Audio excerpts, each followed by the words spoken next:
Hello, thank you for checking out my banana bread recipe. It is honestly the most delicious banana bread you'll make.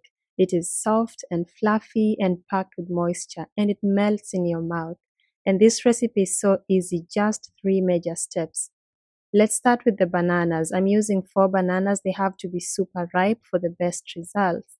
Go ahead and mash the bananas in a large bowl until they are really well mashed so that they incorporate well into your banana bread. You don't want chunks.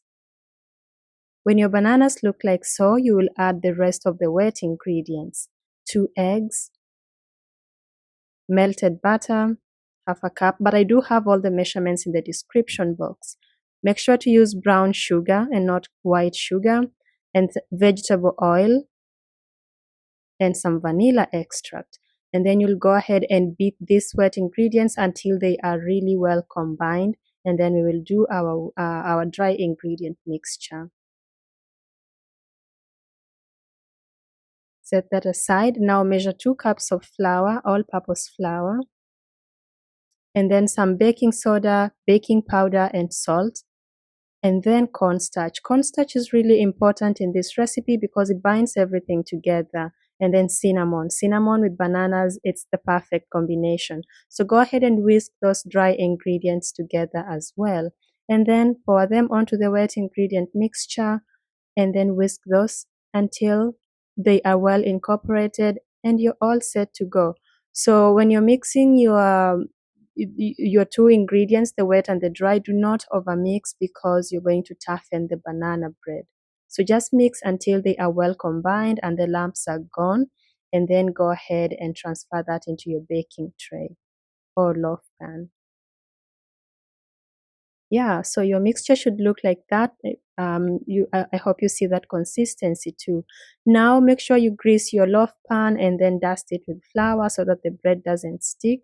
And then pour in the butter and you are all set.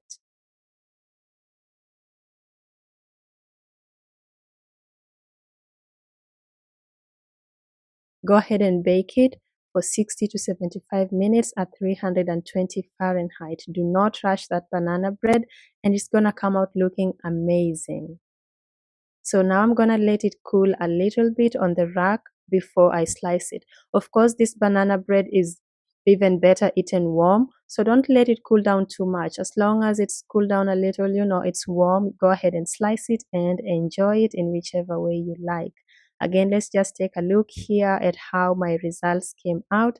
And this recipe is foolproof. I assure you, if you measure your ingredients like I did, you will love this banana bread and you will come back to comment about it. Yeah, it's really a delicious banana bread. I'm not making that up. You have to try this recipe and see for yourself. It smells amazing. It's very soft, very delicious. Even the next day and the next 2 days, after you've baked it, it's really good. Now, please, before you go, check out my books on Amazon and hopefully you can grab a copy. I have many books there published. And thank you for checking out my recipe. I'll see you in another video. Bye bye.